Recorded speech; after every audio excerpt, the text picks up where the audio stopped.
Okay, so welcome back to this next video in which we are discussing the histology of the small intestine wall.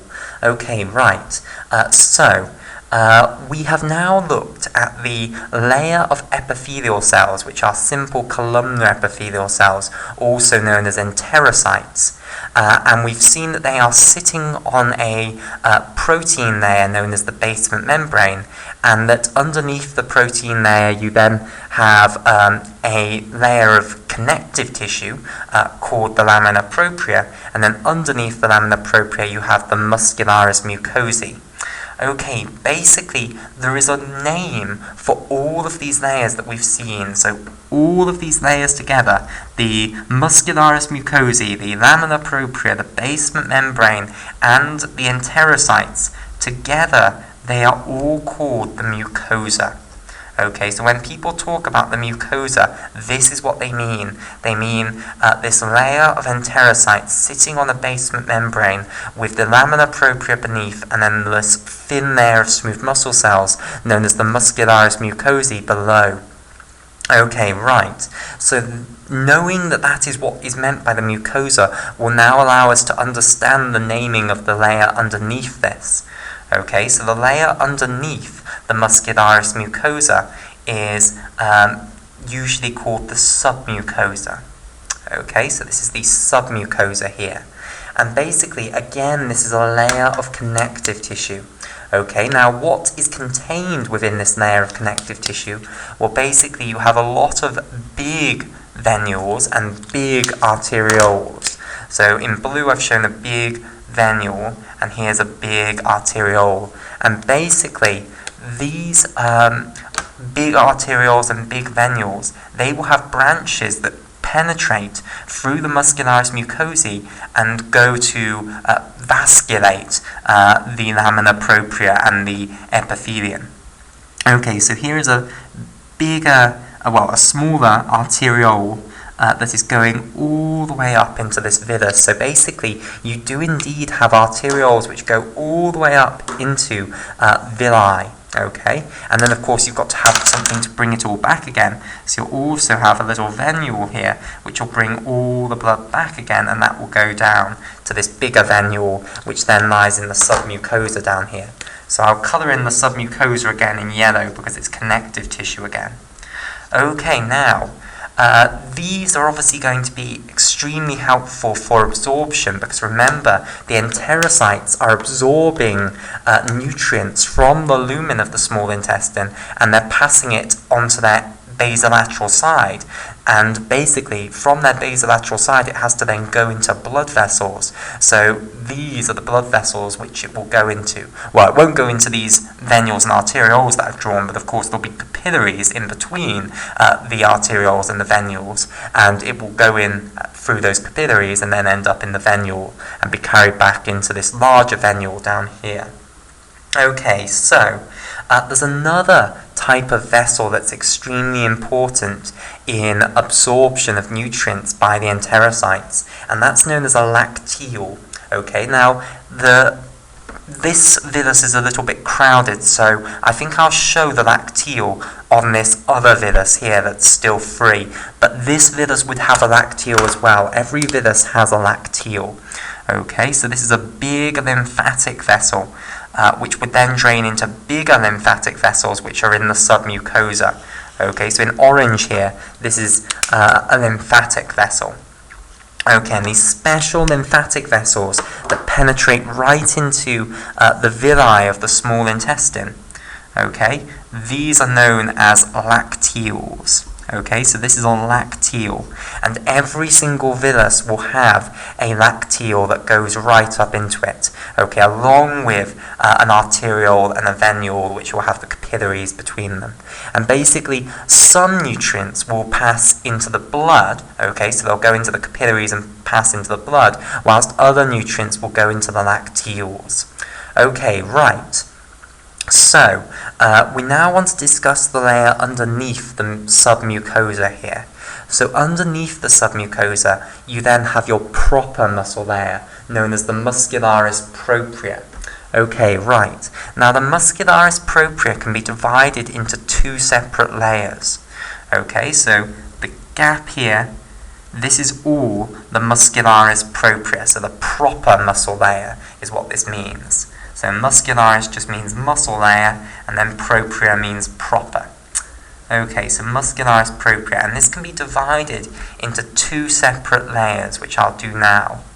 Okay, so one contains circular smooth muscle cells, and the other contains smooth muscle cells which are oriented longitudinally.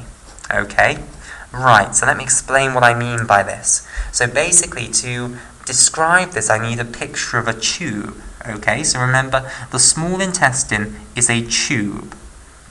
Okay, so the smooth muscle cells which are in the circular layer of muscularis propria, their orientation will be in this sort of direction. Okay, so they will be oriented with their length going around the circumference of the tube, basically.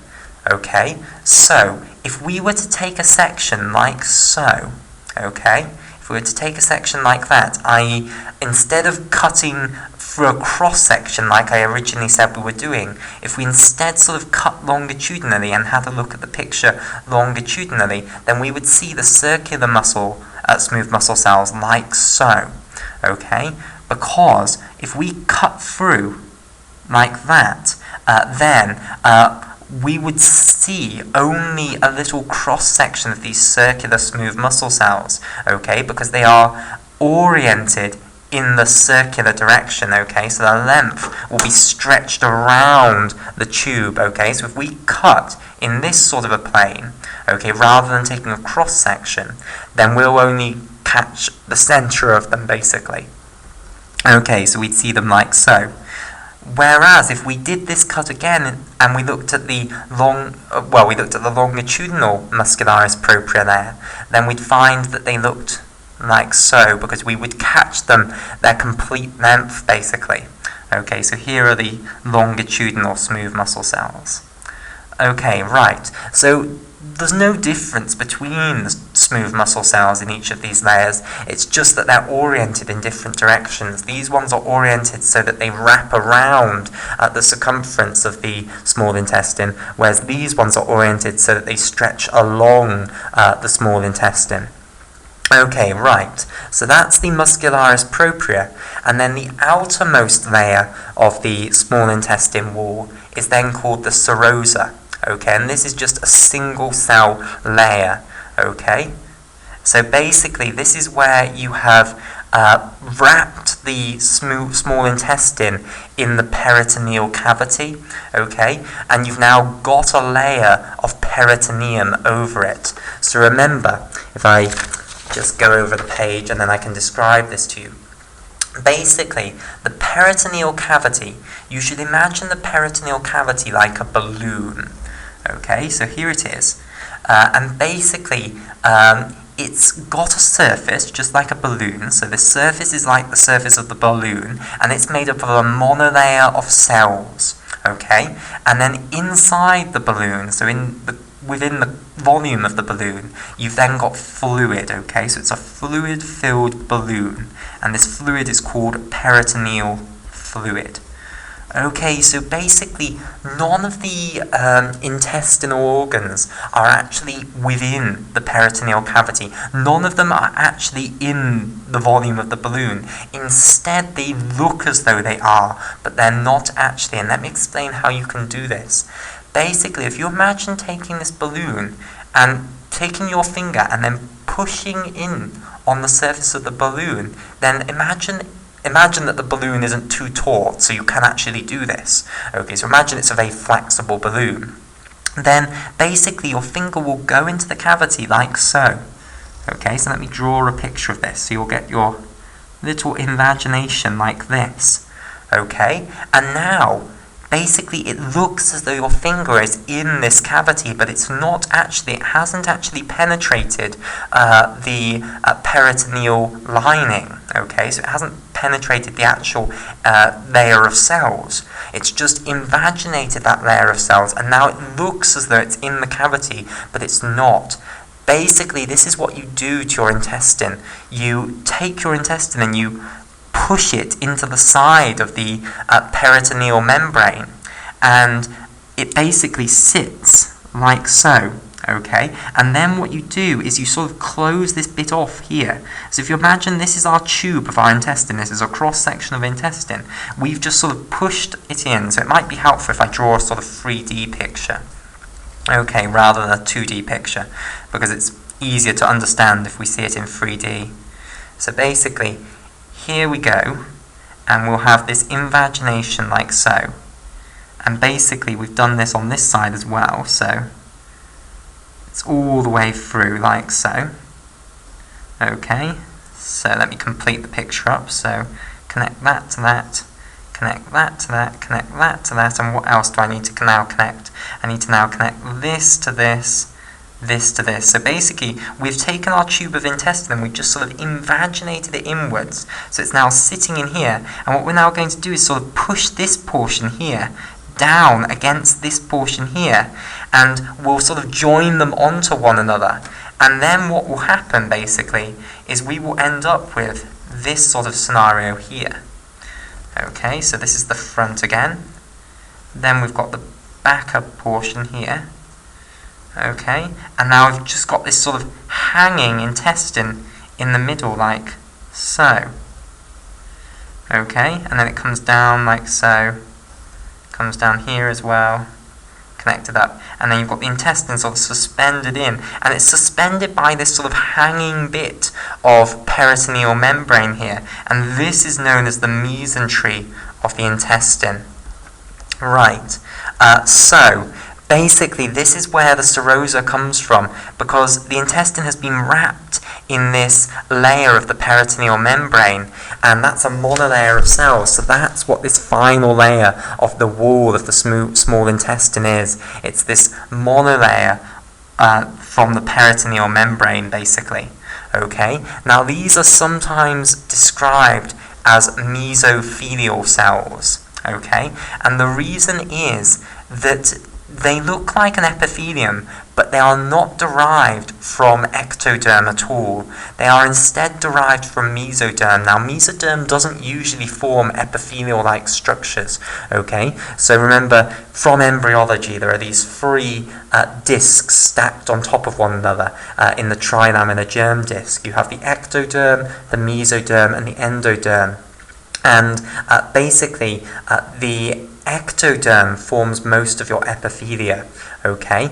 The mesothelium basically isn't derived from ectoderm at all. It's derived from mesoderm, and this is quite rare. There's only a few cavities that are lined by mesothelium, okay? So epithelial-like cells that are derived from mesoderm, and those are the peritoneal cavity, the pleural cavity, and also the pericardial cavity.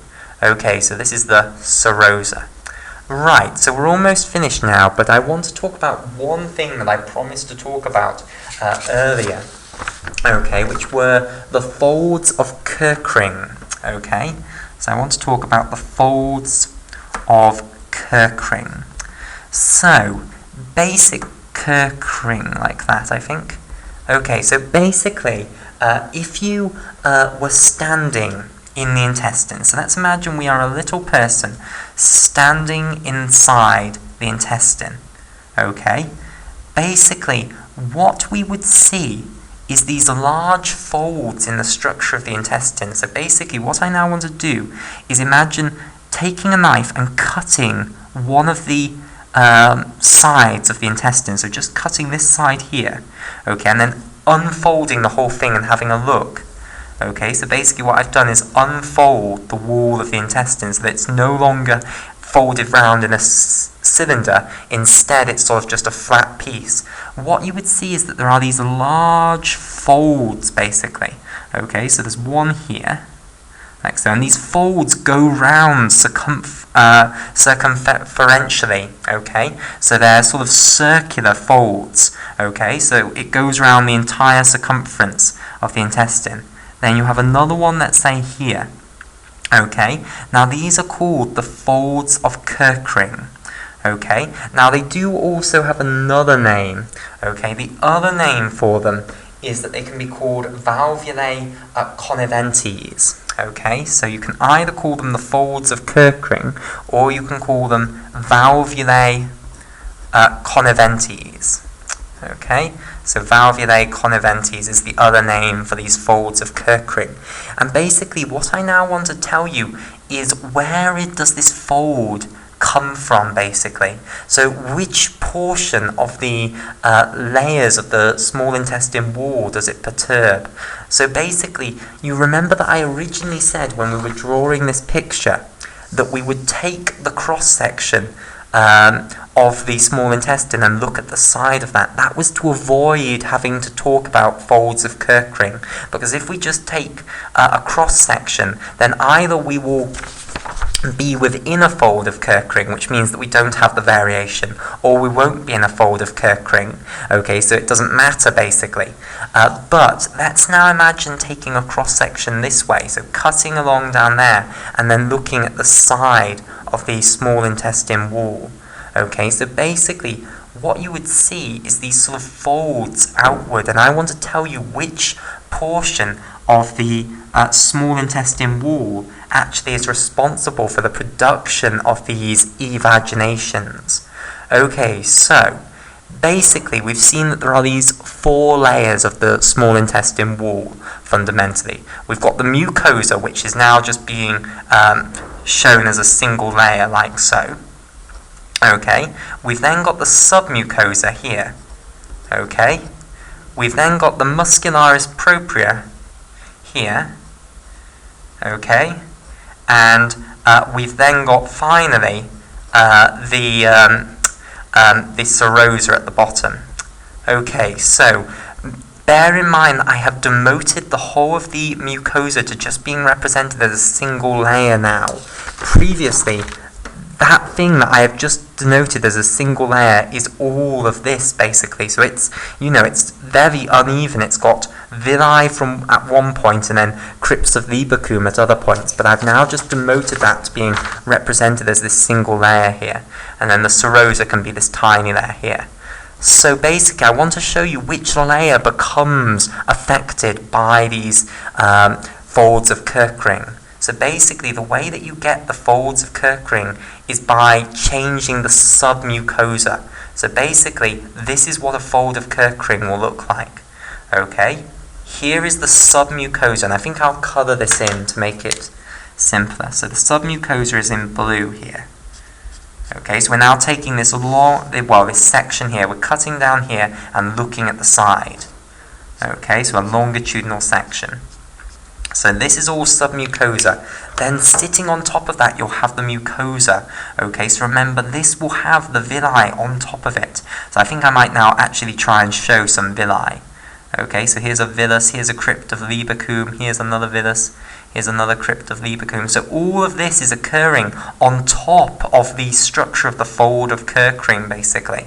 Okay, so these are villi, basically, going all the way, and I think I'll abandon showing the crypts of Libacum especially. I'll just sort of show the villi and then have the little invaginations here representing the crypts of Libacum. So basically, these are the villi in the mucosal structure here. Okay, and you've got this huge expansion of the submucosa portions, and this is responsible for the fold of Kirk ring that you see, basically. So this is a fold of Kirk ring. Okay, so basically you have these invaginations that are much larger than the villi, which project into the lumen of the small intestine. Okay, so to complete this picture, underneath the submucosa, you then have the muscularis propria in pink here, and then underneath the muscularis propria, you then have the serosa, which I'll have in orange here. So here then is the serosa.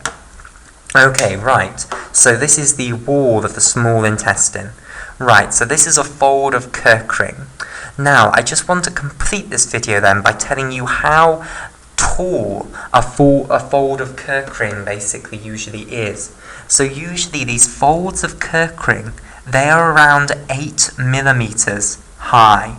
So they will project 8 millimeters into the lumen of the small intestine.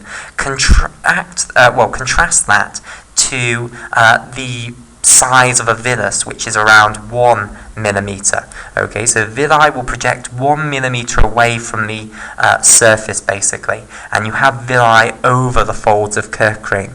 So effectively, the folds of Kirk ring are the bigger projections into the lumen, and then you've got those smaller projections, which are the villi, and then you've got those even smaller projections off the surface of the actual enterocytes, which are the microvilli. Okay, so that now concludes our discussion of the histology of the small intestine.